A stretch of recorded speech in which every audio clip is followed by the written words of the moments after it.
let's start with a little thought exercise. Let's say that we'd like to design a robot that's going to go to another planet and explore that planet all on its own. Like, no mission control, no human looking over its shoulder. The robot is just going to get dropped there. It has to, go putter around, explore this other planet, figure out whatever cool discoveries it can make there. And when it's done, it hops back on the rocket, flies back to Earth, and reports what it's found out. What kind of AI systems would we need to get this kind of thing to work? Not the mechanics of how do you build the Mars rover, I don't know anything about that, but in terms of the kind of reasoning the system will need. Of course, it'll need to be well prepared, like in the same way that an astronaut kind of needs the right stuff, it needs to be trained, it needs to experience things maybe back on Earth about how to drive around on different terrain, how physics works, how kind of basic common sense things. But it also needs to be resourceful. It needs to be able to deal with whatever unknown and unexpected eventuality might arise when it's on its mission. If something breaks, if it damages its wheel, if there's a malfunction, it needs to adapt to that. It needs to be able to respond to whatever unexpected things it might find on this planet. The whole point of going there is to discover the unexpected, so we need this flexibility and resourcefulness. In much the same way that a person stranded on a desert island would need to figure out things, drawing on their past experience, but also learning new things and discovering new solutions to novel problems, we need both the ability to prepare in advance and the ability to flexibly adapt. So what has recent progress in AI provided us with that can help us tackle this kind of big problem? Of course, I'm not in the business of building robots to explore space, but I think that's kind of an interesting thought exercise to think about, and we'll keep that in mind as we progress through this talk. So let's think about kind of the big advances in AI that most of you probably know about from the past decade or so. Maybe we can group them into advances in data-driven AI, like the recent surge of generative AI techniques, as well as advances in reinforcement learning. And many of you probably have heard a lot about kind of the big milestones in these areas, but it's important to know that there's some pretty significant distinctions in how these techniques work. So the data-driven AI things, these are things like image classifiers, but also more recently models that generate images, models that generate text, question answering systems, of course ChatGPT and things like that. Reinforcement learning, that's things like algorithms that can control robots, play Atari games, and of course beat the world champion at Go. Both major AI milestones, both categories, but very different in some very significant ways that we'll need to understand if we are to think about how to build our Space Explorer robot. So let's start with the data-driven AI. What does that do? Well, of course, many of you know the kind of anecdotal examples. You can take, for example, Stable Diffusion, type in a prompt describing a picture of Salvador Dali who is half robot, and it will draw this thing for you. That's pretty cool. You can have a chatbot that will talk to you, answer questions, even do like coding tasks and things like that, explain jokes. But it goes further than that. Of course, you can build very practical systems like computer vision algorithms that will detect things in images, and you can even use these kinds of data-driven AI techniques for tasks, for example, in biotechnology. You can design proteins using this, in some ways, similar kinds of diffusion model concepts as what's been used to generate the pictures. So this is a video from the Institute for Protein Design at UW showing a diffusion model for a protein therapeutic.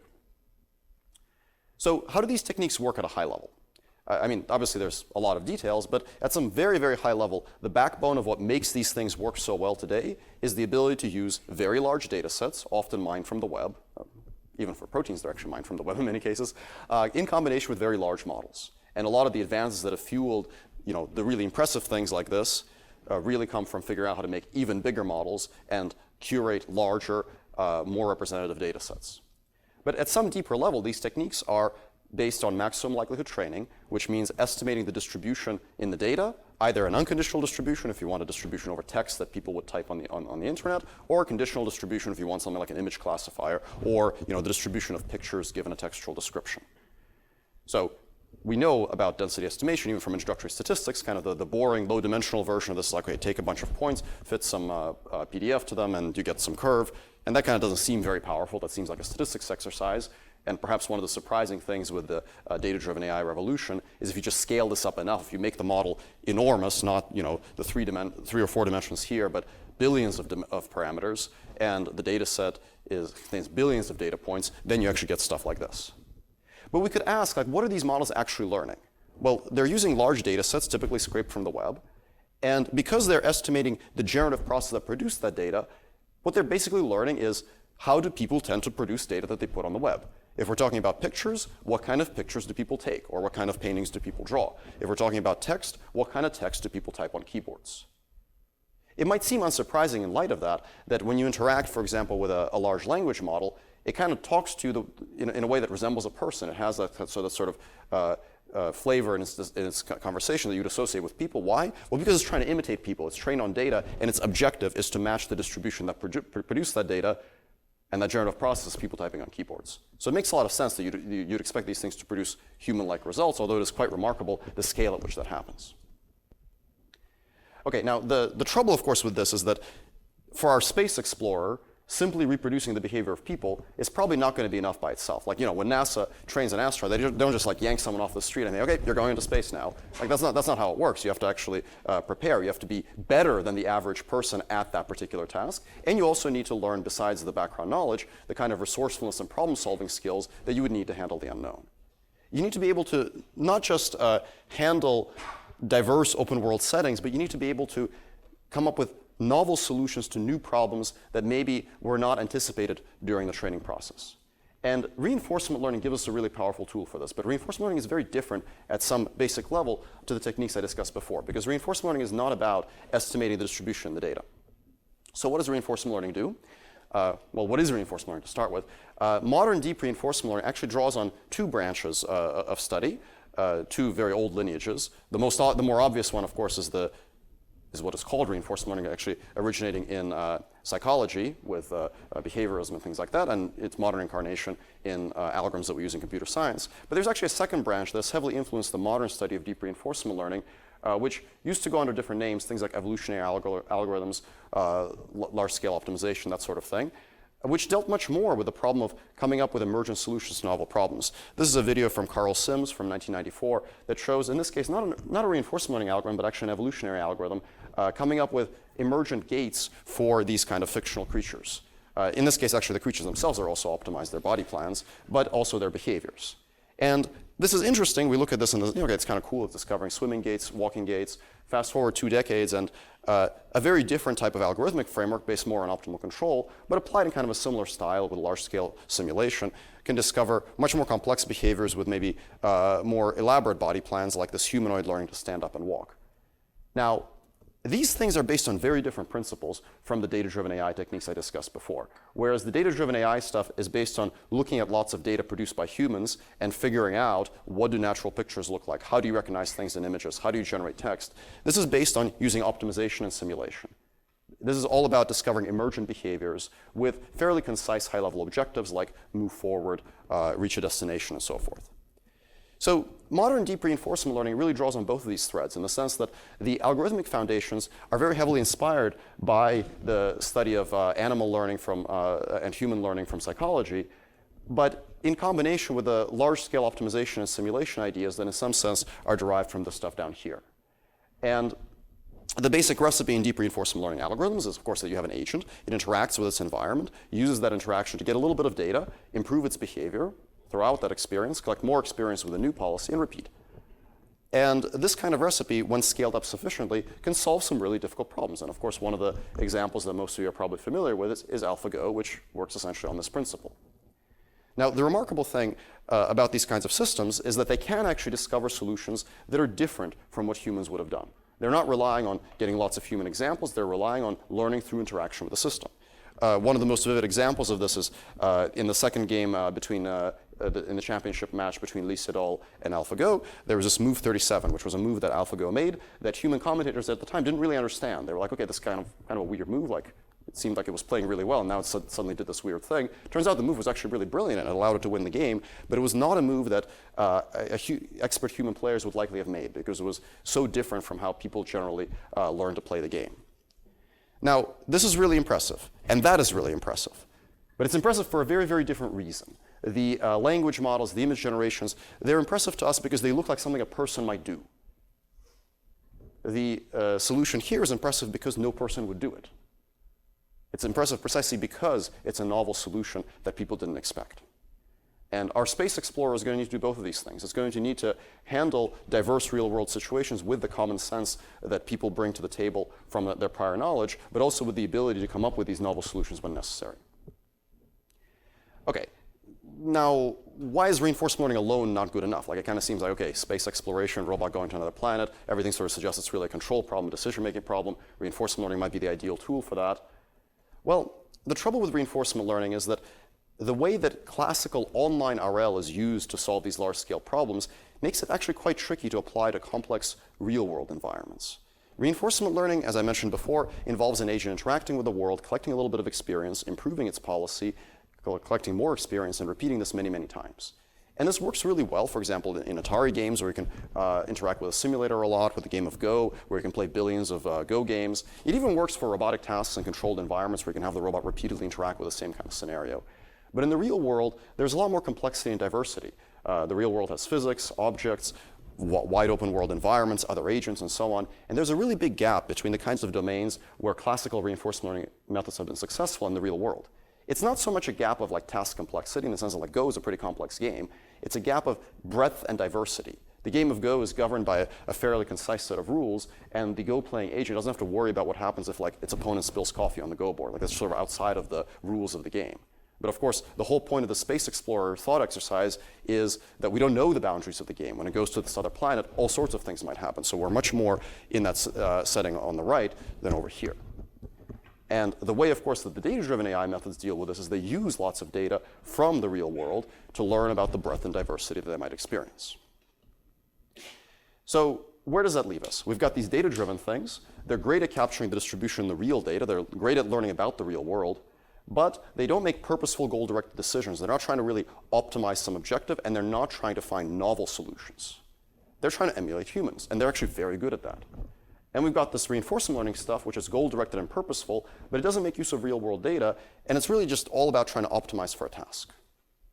Now, at this point, some folks might say, well, okay, like this data-driven thing, it's going really well. Like, you know, what's the problem? Just like do more of this, and maybe if you keep doing this, eventually the red thing will kind of go away.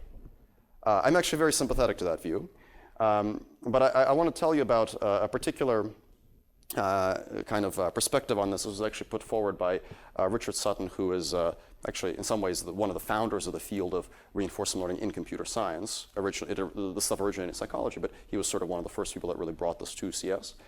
And he wrote this wonderful essay about 4 years back called The Bitter Lesson.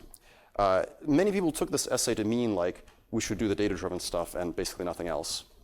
And like I said, I'm actually kind of sympathetic to that viewpoint. But I think that essay is also often misunderstood. So I want to give you a quote from this and discuss it a little bit. Here's the quote.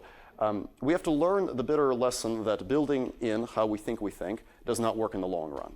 What does that mean? Well, it means that if you want to build intelligent machines, maybe you shouldn't worry about, well, how is it that people think and really program in like, oh, you know, if you see, you know, a tiger, then run away. The two methods that seem to scale arbitrarily are learning and search. So what does that mean? Well, that means that, well, if you want effective AI systems, focus on getting learning and search right, and don't worry so much about programming in your prior beliefs about how common sense reasoning should work. That's a controversial perspective. It's not something that everybody accepts, but it is something that has been hugely influential in one form or another on the modern study of data-driven AI. So some people take this to mean like, okay, that means that you just need to shovel more data into the GPU, right? Like, you know, get out your shovel, find a big pile of data, and start getting it in there. The more data, the better. The bigger the model, the better, and eventually all problems will be solved. Not a crazy perspective if you think about the success of large language models especially, but if we look at this essay a little more carefully, notice that there's two things here, learning and search. There's two of those things that they're there for a reason, and they both matter. So learning, okay, we kind of know what that means, right? Use data to extract patterns. That's the good stuff. But what's this search thing all about? Well, Richard Sutton is a reinforcement learning researcher, and he used the word search in a very particular technical sense. Roughly speaking, search here means some kind of optimization procedure that you run where the more you optimize, the better you get at something. So search doesn't necessarily here mean like, you know, A-star search, although that could be one form of search. But roughly speaking, it means using some kind of computation to extract inferences. And there's a big difference between learning and search here, because learning is about looking at stuff in the world and extracting patterns from it. So learning is really about looking at what's really out there in the world. Search is about analyzing what you found, typically through some sort of optimization process. So typically this would be some sort of iterative process that uses computation to make better, more rational decisions. And that could be search, as we learn about in introductory AI, like A-star search, or it could be optimal control, or it could be, of course, reinforcement learning. And I think we really do need both of those things, especially to build our Space Explorer robot. So learning would allow us to understand the world, get that common sense, that prior, and then search would allow us, would leverage that understanding for emergence, for coming up with novel, more effective solutions than the ones that we've seen, in the data on the web. So data without optimization doesn't allow us to solve new problems in new ways. Optimization without data is hard to apply to the real world outside of simulators. So we really need to figure out how to get both of those things. So can reinforcement learning, can these algorithms that do this optimization stuff, use data and optimization together? And that's really what this talk is about. The trouble is, out of the gate, reinforcement learning is actually two different things. And we're going to have to disentangle those things to get this right. Reinforcement learning gives us a framework for learning-based decision-making. And we like that because we want to do both learning and search. We want learning and decision-making. So it allows us to go from simply predicting the kinds of outputs we've seen in the data, predict the y's from the x's, to selecting actions based on states that are not necessarily the actions that match the data, but that lead to the outcomes that we want in a sequential process. So that's good. We want that. But reinforcement learning is also a framework, fundamentally, for active online learning for control. That's the picture from, actually, Richard Sutton's textbook. That's the picture from my slide. They mean the same thing. Iteratively interact with the world, collect some data, throw that data in the garbage when you're done, collect some more data, and repeat. And that's very hard to do at scale. If you want to generalize to the real world with data sets the size of like ImageNet, well, you're collecting ImageNet-sized data sets every iteration for thousands of iterations. Very hard to make that scalable. So almost all real-world decision-making problems basically look like that thing on the left. But almost all real-world learning problems also make it very difficult to get away with purely this online perspective. In the same way that the astronaut is not going to go to the planet and just rely entirely on online learning on the spot. They're going to come at the problem prepared with their prior knowledge. You don't want your agents to have to rely entirely on active online learning. So what we can do instead is we can develop offline data-driven reinforcement learning methods to basically get the best of both data-driven AI and RL. So instead of so we want to try to get rid of the requirement for active online learning, but retain this nice formalism of decision making, which means that in contrast to on-policy RL, which interacts with the world a little bit, gets some data, uses the data to improve, and then throws it in the garbage, what we'd like to do is have a reinforcement learning framework that structurally looks a little bit more like data-driven RL, where we start with a large data set that was obtained from a variety of sources, maybe the agent's own past experience, maybe data that mined from the web, maybe examples that humans showed to it. Whatever that source of data is, take it and distill out the best possible behavior you can.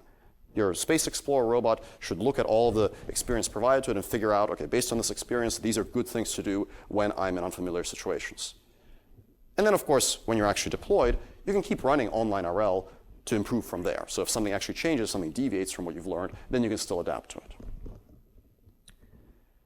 Okay, so now we can think of a very basic kind of recipe to get us started for our Space Explorer robot. There's our robot. We have some data, and maybe that data comes from things the robot did here on Earth. Maybe it puttered around here on Earth exploring different kinds of Earth environments. Maybe it's data that people gave it. Maybe there's someone pretending to be an astronaut in Hawaii, and they live there for a year, and they provide the logs of what happened, and that the robot can use that. Maybe it's also other experience that is not obviously related to exploring another planet, but just kind of allows the robot to learn about physical events in the world, kind of what happens, cause and effect, various common sense knowledge. And we're going to take that, and that's going to be our data set for offline reinforcement learning, which will provide an initial policy for the robot so that it kind of understands how to deal with the physical world. And then it goes off to another planet.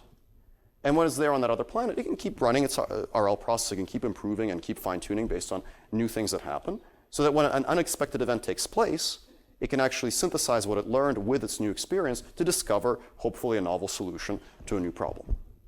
So that's what we're going to aim for. And the technical part of this talk will actually mostly deal with the offline stage, because in some ways this online part, that's kind of already decently well understood. So if we can get the offline part right, then that might open the door for a lot of these things. So I'll talk about the fundamentals of offline reinforcement learning. I'll talk about some applications of offline RL to robotics that we've done in my lab. I'll talk about recent work we've done for offline RL for large language models for human interaction, and then some work on offline RL for influencing humans in video game environments. And this will hopefully give you a few different perspectives on how offline RL can be used in combination with data to derive powerful behaviors from data that we might get from all sorts of sources. So let's start with the fundamentals. What do we expect offline RL methods to actually do? So one piece of intuition which people who are reasonably well versed in this area sometimes jump to is that, well, there's this other big thing in terms of data-driven learning of control, which a lot of people know about, which is imitation learning. So the first thing they jump to is like, okay, if you're doing control with data, that means you're doing something like imitation learning. I think that's bad intuition, but there is some kernel of truth to it. So just to be clear what I mean by this, imitation learning, let's say you want to go from green to orange, you have some examples that basically do that, and you want to more or less copy those examples. Supervised learning can actually solve this problem to a degree. Oddly enough, there's some theoretical evidence that offline reinforcement learning can actually solve this problem better because it can reason about the dynamics in the scene. But I think that's not actually the main point.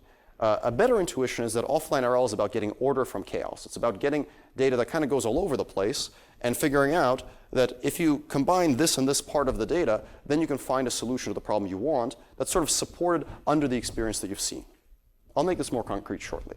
A very kind of obvious example of this perhaps is that, well, if you're doing some navigation thing and you've seen that you can go from A to B and you can go from B to C, you ought to be able to figure out that you can go from A to C. Okay, that's kind of basic. That's not maybe all that interesting. But now imagine scaling this up and doing this everywhere at once. Maybe you have lots of suboptimal behaviors. If you can figure out the best parts of each behavior in each place, then you can do much better overall. If you have data from lots of human drivers who are each very good in some situation but maybe bad in others, if you can get a machine that is as good as the best driver in every situation, then overall that machine will be much better than any one human. So it makes sense that this would actually be really powerful once it's scaled up enough, once it has enough patterns in diverse situations to draw on. Okay, so that's kind of the good news. Now, what's hard about offline RL? Like, why is this an actual field of study that we have to be concerned with? Well, the fundamental problem is that in order to perform offline reinforcement learning, you need to respond to counterfactual queries. So let's use that car example because, you know, lots of us drive cars, so we kind of know how that works. Let's say that you have lots of data from human drivers. And let's say they're not like perfect drivers, but they're okay. Like, you know, maybe it's in California, so we all kind of know how to drive, but we sometimes get creative, so maybe we won't stop at the stop sign every time. But we're not going to do like weird stuff like swerve off the road and go into a ditch just randomly. So when the policy is learning from this data, it needs to figure out, like, if I do swerve off the road and go into a ditch, is that good or bad? I mean, like, we know that it's bad because we kind of understand physics, we understand the world, but it's actually kind of hard to tell if all you've ever seen is halfway decent human driving. So online RL algorithms, they actually don't have to worry about this because online RL algorithms, they will swerve off the road and go into the ditch and discover that that's a bad idea, which is fine in simulation, but you really don't want a real car doing that.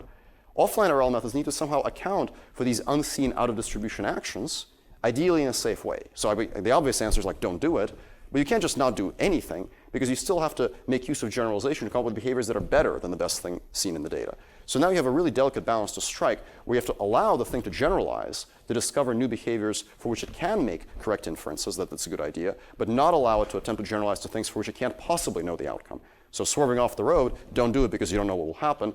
But if you've seen people turn like this and turn like that, maybe you can kind of go somewhere in the middle, and that's a little bit better. So that's a delicate balance to strike, and it's not at all obvious how to design algorithms to do that. All right, I'm going to give you guys a quick primer, kind of a crash course on offline reinforcement learning. This is kind of the main part of the talk that has some technical content. It's not actually that critical to understand the rest of it, but I wanted to have like a little bit of a technical discussion. So first, a quick primer on off-policy RL. So off-policy RL is basically like offline RL, only you still collect the data iteratively. And that's what we're going to use as our foundation, and we'll build on it. So in reinforcement learning, an agent interacts with the world by selecting actions. We use A to denote actions. And the world responds with states S and rewards R. And the goal is to find a policy, which conventionally is described as a distribution over actions given states. And a good policy is one that maximizes the cumulative reward that the agent will receive over all time. So find a policy so that the total reward in expectation over the agent's lifetime will be large. A very useful object for doing that is something called the Q function. The Q function tells you if you start in a state S and you take an action A, and then you follow whatever your current policy is, what's the total reward you'll get. And the Q function is a very fundamental object if you want to derive reinforcement learning algorithms, because if you can get a Q function for a particular policy, you can find a new policy that is at least as good or better simply by being greedy with respect to your Q function. So figure out what is the Q value of different actions for your current policy, and then take the one with the largest value, and that'll get you a better policy. In fact, you can also short circuit this, and you can directly solve for a Q function that satisfies what's called the Bellman optimality equation. Roughly speaking, the way you get this equation is you just plug in that argmax into the definition for the policy, write a recursive equation for the Q function, and you get this relationship. And what the Bellman optimality equation says is that if your Q function satisfies this, then its corresponding greedy policy is the optimal policy. And this is the foundation for a lot of RL algorithms, Q-learning, fitted Q iteration, actor critic, et cetera, which basically say, well, let's approximate the error in this equation, take the left-hand side minus the right-hand side, using some samples. So there are many algorithms based on this principle, but roughly speaking, what they all do is they take the left-hand side, subtract the right-hand side, minimize the difference using some sampled states and actions. If you can do this for all states and actions, you're done. But of course, in reality, the total number of states is uncountable, so you would use samples. And the cool thing about this basic idea is you don't actually need to assume that the samples come from your latest policy. They could, in theory, come from any policy as long as it covers the space well enough. So that gives us a really nice place to start if we want to think about offline RL algorithms. We could say, well, hey, if this is already a method that doesn't require data to come from any particular policy, let's take all the data we've got and just run this minimization, and maybe that'll work. And that's a good starting point. And for a very long time, people thought this would be good enough until we started doing it with neural nets, and we found out that it was actually a really bad idea. So why is it a bad idea? This is that same equation, just written in a slightly different form. Let's change it a little bit in a way that is mathematically equivalent, but reveals the problem. So instead of this max, I'm going to write this Q as an expected value under some distribution pi nu. And pi nu is going to be that argmax. So pi nu is probability 1 assigned to the argmax, 0 to everything else. That doesn't change the equation because if you plug the argmax, you just get the max. So these are exactly the same. But this makes it more obvious that in order for this to work, you need to be able to get accurate estimates of the expected value of Q under this pi nu distribution. And in machine learning, if you ever want to know whether you can get an accurate value of the expected value of some function, the first question you ask is, well, what distribution was it trained under? You can get accurate expectations for the same distribution as training, right? Test needs to match train. Well, it's trained under the data distribution. We call that pi beta for behavior policy. So whoever was behaving and producing the data, that's the behavior policy. So you minimize the error under this behavior policy, and then you test it under this pi nu. Okay? So you expect good accuracy when they match. But of course, they don't match, because the whole point is pi nu is supposed to be better. It's supposed to improve on the average in the data set. And even worse, pi nu is selected to maximize the Q function. This is very bad news if Q is a large neural net. We know that if we optimize with respect to the input into a neural net, we can more or less trick it into producing any output. That's the basic idea behind adversarial examples. So if you're allowed to manipulate the inputs however you want, you can trick neural nets. They might be very good neural nets overall, but you can find some crazy input that will get them to produce a crazy output. And we actually see this in practice when we actually run these naive algorithms. We see massive overestimation where we end up with Q functions that have values that are much larger than the true Q values because of these adversarial examples. So I won't talk about the numerical experiment here, but roughly speaking, you get very, very large overestimation. Okay, so there are many offline RL algorithms that try to address this problem in various ways. And I'll summarize just one method for you guys, because that's what we're going to build on for the experiments I'm going to describe next, but keep in mind there are other solutions as well. But this one is like a fairly simple solution. So the idea is this. If this green curve is your target values and the blue curve is your fit, it's a pretty good fit. The problem is that in the place where it overestimates the most, that's exactly what the max is going to pick up on. So what we're going to do is actually pretty simple, kind of inspired by adversarial training. We're going to find these overestimated points, and we're going to try to push them down. It's a very simple modification to the classic algorithm. So this objective, that's that Bellman error minimization from before, exactly the same as regular Q-learning. And the change is this term up above, which finds a distribution mu that has large Q values and then minimizes those Q values. So push down on the big Q values. Very simple idea. And if you do that, you can correct these defects. There's a little bit more detail that you need to get this right in terms of a practical algorithm, but that's basically the core idea. And this is called conservative Q-learning. It works in practice. It also works in theory. You can actually prove that if you do this right, you can avoid this overestimation problem, which means that you'll actually get a working offline RL method. I'll talk about one example application of this method, but then before getting into all the robotics stuff. So this kind of illustrates also some of this like pre-training, fine-tuning ideas that I discussed from before. Atari games. Okay, not the same as space exploration, although there are some Atari games that involve going into space in a very rudimentary way. We're going to take 40 Atari games. So you can imagine this is like the prior knowledge that our space explorer has here on Earth. They got to play 40 Atari games. Not maybe the ideal NASA training program, but okay. And we're going to train a Q function with offline reinforcement learning on all 40 of those Atari games. And the data from those Atari games is not optimal data. The data is essentially just, it's actually like the first chunk of an RL run, so you can think of this as a kind of very mediocre human tapping on keyboards trying to play the game. So it's better than random, but a lot worse than optimal. We get a pretty good policy for playing these 4 Atari games. This is a comparison to other methods. So the green curve here is decision transformers, if you guys know about that. The pink one, that's the final version of this CQL-based method. And it's an 80 million parameter ResNet, and it does pretty well. So the dotted line is what the average in the data set is, and you can see that it's doing quite a bit better than the average in the data set. But of course, that's not the most interesting thing. The most interesting thing is that now we can train this Q function on lots of Atari games. Can we, send it to another planet and get it to actually leverage that knowledge in some meaningful way? So to do that, we're going to give it a new game and fine-tune from the initialization we got from those 40 Atari games. And we're going to do 2 fine-tuning experiments. This one fine-tunes on offline data for the new game. So you can imagine someone kind of taps on a keyboard in some arbitrary way, gets some mediocre data for a new game, use the initialization from those 40 games, and fine-tune. So here, the pink bar, again, is the method that was pre-trained on all those 40 games. And maybe a reasonable comparison is the orange bar, which is the same exact model, but trained from scratch on that game. So basically, the difference between the pink bar and the orange bar is the pink bar is our Space Explorer was trained on Earth with lots of Earth data. The orange bar, it had to learn from scratch on this alien planet. So clearly, there's something pretty good happening here. In some cases, much better. Appropriately enough, Space Invaders does pretty well. You can also do online fine-tuning, right? So you can actually throw it into this new game and actually have it learn by interacting on its own. And there it does pretty well too. In some cases, like Freeway and Breakout, of course this is a time-limited test, so it has a fixed number of interactions. The pre-trained model is essentially infinitely better than the model that learns from scratch, because the model that learns from scratch is unable to get a non-zero score in that time. Now, people have used offline RL, and in particular conservative Q-learning, for all sorts of things. I'll talk about some of them here, including robotics and dialogue systems. Folks have used this for things like optimizing click-through rates for mobile notifications. So LinkedIn used it to basically determine a policy for which notifications to push to your phone to avoid extraneous notifications. It's been used in e-commerce and other applications. So this is like a pretty good fit for the kinds of decision-making problems where you can get data, let's say, from customers and things like that. And that's a very practical side of this. But I don't do necessarily very practical things, so I'm going to tell you guys about robots and things like that that are maybe a little further out. So let's talk about how we could start applying offline reinforcement learning to robotics problems. Now, the first thing we need, of course, is we need a data set. Maybe in some distant future, we'll be able to train our robots using data that we scrape from the web, and we're actually working on that right now. But for the time being, let's talk about getting robot data to train our robots.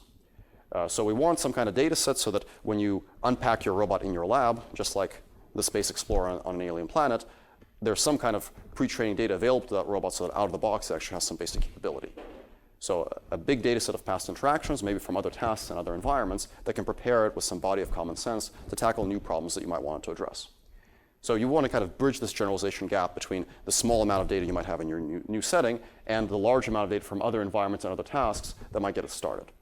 So we collected what we call the bridge data set, which is meant to kind of provide a prototype for how this might work. It's intentionally collected in many settings and for many different tasks, although with the same kind of low-cost robot. This slide is actually out of date. We actually recently released an update, so we're up to 33,000 demonstrations. It turns out that Berkeley students are really good at collecting demonstrations, so the data set is growing very rapidly in 21 different environments now with over 100 tasks. So this is actually outdated, and we're hoping to get it up to 60,000 by the end of the year. And it's really designed to be reusable by other researchers in new domains and for new tasks. And that's what we're going to examine in the experiment. So we're going to pre-train on this bridge data set, and then we're going to try to see, can the robot initialized with offline RL acquire new tasks efficiently?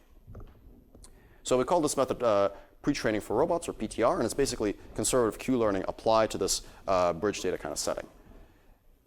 The basic version is actually very simple. We're going to take all the tasks in the bridge data set, and we're going to, just like with the Atari example, we'll train one giant network to do all the tasks. We don't necessarily actually care that much about how well it does all those tasks. We want it to provide a good initialization. So the tasks are just denoted with a one-hot vector that's fed into the Q function. And then we'll reserve the last position in that one-hot vector to be the new task that we're going to fine-tune to. So the last position, that's the alien planet. So we train this on bridge data. And then we take some new task, and we're going to take, in this case, 10 to 20 trials for that new task. Maybe it's like put corn in bowl. It's not a completely unfamiliar task. The task is structurally similar to what the robot has seen, but it has maybe different objects or a slightly different motion or some other different constraint. Or maybe it's in a new environment. And then we'll fine-tune on this new task. The way that we found to work best is we actually, for every batch, we take some fraction of the batch from the bridge data so that we don't forget, and some other fraction from the new task. And that's how we do our fine-tuning with the same exact RL algorithm as the pre-training. And that actually works decently well, so you can learn to put a cucumber in a new pot in a new kitchen using this model pre-trained on bridge data. And one of the interesting things about this is that you can actually compare the performance you get by pre-training on bridge data to the performance that you would get using other computer vision-based representational learning methods. So you can take this same data set and use it in other ways, like train, for example, a masked autoencoder to get visual representations. And that's a very natural point of comparison, because that's how people would ordinarily use prior data for pre-training. So the relevant columns to pay attention to here, this is the success rate for PTR on the downstream task. And these two columns, R3M and MAE, these are kind of more computer vision-based representational learning methods that use the same data, but just to extract visual representations. And you can see that these things don't end up doing so well, especially on the harder task, the bottom two. So that suggests that really doing this offline RL pre-training is pulling out more than just visual representations. It's pulling out something that allows the robot to more effectively master this new task. Does your training have a visual representation or not? So for the RL example, the model is a ResNet 36, and it's just trained end-to-end to perform the task. So the visual representations are extracted as a byproduct of the RL process. And actually on that topic, sorry, ResNet 34. On that topic, this is the scaling laws. You have to have a scaling laws curve in any such paper. As the size of the pre-training of the model in pre-training gets bigger, the performance on the downstream tasks also improves. So that means that there's something kind of good going on, kind of what we expect from large-scale data-driven methods. So the point here is that this is actually bringing in some of that scaling benefit that we see in data-driven AI and combining it with the reinforcement learning methodology. Okay, that's for robotic manipulation.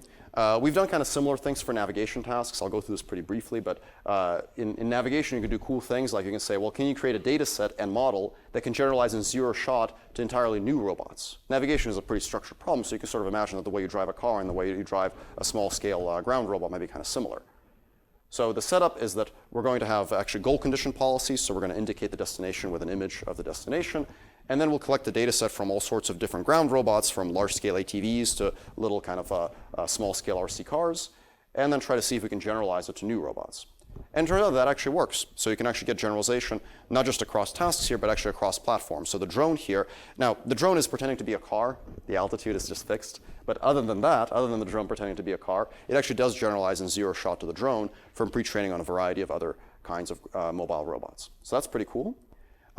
And then we can also do this online fine-tuning, the alien planet kind of scenario. So we can pre-train with offline RL on many different robots, and then we can do online fine-tuning on this little small-scale rally car to get it to drive around hallways.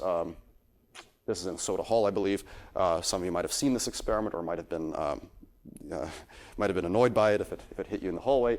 But the good thing is that you won't be annoyed for long, because with offline RL pre-training, the online stage actually learns in about 10 to 20 minutes, which is actually, in my opinion, actually pretty significant, because this is learning from image pixels. So the initialization gives it a lot to go off of. Ordinarily, an experiment like this from image pixels would take hours, but with the appropriate pre-training, it takes tens of minutes. This is an example route. This is actually in Berkeley Way West, and this is the training curve. So y-axis lap time, x-axis total training time. And you can see that the lap time gets to this kind of optimal 40 seconds or so, in this case between 15 and 20 minutes in. And that's about comparable to what an OK human driver does with this car. The OK human driver, in this case, is the grad student doing the research. His driving is kind of about comparable to what the RL algorithm comes up with. Maybe one of you guys, if you're an expert at driving an RC car, could do better, but that's where we're at. All right, so what have we done, and what remains open? Well, we've shown that large quantities of robot data can give us initializations for downstream skills. Offline RL serves as a powerful framework for both pre-training and fine-tuning. And pre-training with offline RL versus kind of the traditional computer vision representation learning seems to really help. Now, there are some limitations. Of course, the skills that I showed are all fairly rudimentary. It's like put an object in a thing, drive around a building.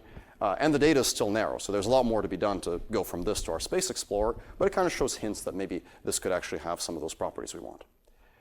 All right, so I'll briefly touch on two other applications. I'll talk about offline RL for large language models, and then I'll conclude with a brief discussion of human influence. But the idea is going to be very similar. So if we want language models that can interact with humans, let's say that we have something much more interactive than just question answer. We want something that has more of a back and forth. Maybe we're doing like tech support. We can pull in the Ubuntu dialog corpus, for example, and try to train some kind of model that will not just answer questions, but will actually engage with the user, figure out what their problem is, and try to solve their tech support problem. So we'd like to have something that goes in that green box that produces a language model that can talk to a human, ask them questions, diagnose their issue, and then solve their issue. Just copying the humans will not necessarily lead to great performance because there's some good stuff in there, but okay, this is like some online chat room, so there's also stuff like this person says like, haha, sucker, or this is like, actually, this is not, you're not supposed to do this, this just tells you like, kill your process. It's like, okay, well, that's not going to fix your problem, but it's kind of a nice practical joke. So the data tells us a lot about how humans will respond and what kind of things work and what kind of things don't work, but simply copying the data won't lead to a good solution by itself. So the question is, how do we leverage the patterns in this data to then do better than the average humans in the data set? So I'm running a little low on time, so I'll actually skip over some of this part and I'll just tell you how it works.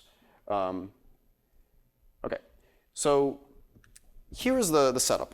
We really want to make multi-turn dialogue a first-class citizen, so we're going to frame it as a reinforced learning problem, where the observations are the things that the human says, and the actions are the things that you say. And the state, in that case, is the history, because it's a partially observed problem, so you really need to know the entire history of the dialogue to get your state. Fortunately, large language models are very good at keeping track of history, so that's not really a problem. And the reward is going to be based on the outcome of the dialogue. So this is not like learning from human preferences, where we want to produce outcomes that human raters prefer. The dialogue actually has a purpose. This is a benchmark problem where the purpose is to guess which picture the answer has in mind. It's like a game of 20 questions. In the tech support, the purpose might be to actually like solve the tech support problem. So instead of learning from human preferences, we're learning from dialogue outcomes. And instead of having a single episode be the utterance that you produce, just the answer, the episode is an entire back and forth. It's a whole dialogue. And crucially, you don't control what the human says, so you have to deal with the uncertainty and the dynamics involved in this multi-turn dialogue. Okay. So I'll skip over this part, and I'll just describe the method to you. So we're going to do this with offline RL, and the method is going to be basically an adaptation of exactly the same technique that we used for robotics to large language models. So it's going to be basically a variant of Q-learning with the same kind of conservatism penalty. And it turns out that it's actually very convenient to instantiate this with a language model if you treat every single token as an action. So instead of treating the entire answer as an action, we'll actually do something seemingly strange and treat every token as an action, because that actually makes the method simpler. So let's say that we're producing our utterance and we're over here on the word facing. I'm going to pretend like words are tokens. I know they're not, but this will just make it a little easier to visualize. So we're at the word they, we're producing the word facing. A regular language model would just assign a probability to every next token. We're going to assign a Q value to every next token. But the structure of the model will be exactly the same. There will be a number for every token. It's just that now the number means something else. Instead of denoting the probability of that token in the data distribution, it will denote the Q value for accomplishing the desired task. And the loss is a little different, because the loss now requires plugging in the next token, computing that target value, taking the max, that's the max over here, adding the reward, which will be 0 until you get to the end of the conversation, and then setting that as the target. So it's a different loss function that actually depends on the next token, but structurally it's actually a very similar kind of structure to supervised learning, just a different number. And in fact, it's actually illustrative, I think, to compare these. In a language model, you predict the probability of the next token given the previous tokens. In this setup, you predict the probability of success given the new token you're selecting and all the previous tokens. So it's still a probability, it's just normalized in a different way and means something different. That's kind of cool that we still have this token-by-token decoding, we still have a token-by-token loss, but we have a goal-directed learning procedure. Okay. So in practice, if you want to instantiate this, of course, you have to deal with that counterfactual queries problem, which complicates the algorithm somewhat. One practical instantiation described in this paper by Charlie Snell is a method that we call implicit language Q-learning, which actually combines conservative Q-learning with some ideas from another algorithm called IQL. I won't go through this in detail, but it basically has that Bellman error loss in combination with some corrections for the offline part. It trains two models, actually, a proposal model, which is just a supervised fine-tuned model, and the value function. And then it proposes from the proposal model and actually ranks using the value function instead of decoding greedily. And those details make it work a little bit better. I'm not sure how fundamental they are. It could be in future work that will change. But the core of this is that basic Q-learning paradigm. What can it do? Well, here's that 20 questions kind of game. Here the answer has a particular picture in mind, and the questioner is asking them questions so they can guess the picture. If you just maximize for task reward, you kind of get reasonable questions like, is the man young, is he wearing glasses, etc. You can actually take the same exact data and you can change the reward, and the reward here will depend on the behavior of the answer. You can say, well, I don't want to ask the sort of questions that will lead to uninformative yes or no answers. And the questioner actually understands what that means and starts asking, like, is the person male or female? What is the person wearing, etc. Now, the delicate thing here is that the reward depends on the behavior of the answerer. You don't control them, you just control your questions. And you can assign a more detailed penalty that also penalizes uninformative answers, and that also leads to like, kind of quantitative questions and things like that. Okay, so the takeaways here: offline RL can learn from humans interacting with other humans. It can be used to train large language models to achieve goals. The evaluations so far are at a smaller scale, so these kind of 20 questions type of tasks, they're really kind of toy evaluation tasks. The big benefit, I think, will come from leveraging more subtle patterns at larger scale. It remains to be seen how well that works, but I think it's a really promising direction. So since I'm about out of time, what I'll actually do is I'll skip this next section, and I'll make some concluding remarks, and then we can go to the Q&A. But if you're interested in this will be in the slides. You can also do nonverbal human influence. But to wrap up, I just want to leave you off with this slide about the bitter lesson. That I think it's important to remember that if we really want agents that are goal-directed, that have purpose, that can come up with inventive solutions, it'll take more than just learning. Learning is important, and the data is important. But the combination of learning and search, that is a really powerful recipe, because data without optimization doesn't allow us to solve new problems in new ways, whereas optimization without data is hard to apply to the real world outside of simulators. If we can get both of those things, maybe we can get closer to this Space Explorer robot and actually have it come up with novel solutions to new and unexpected problems. Thank you very much for listening.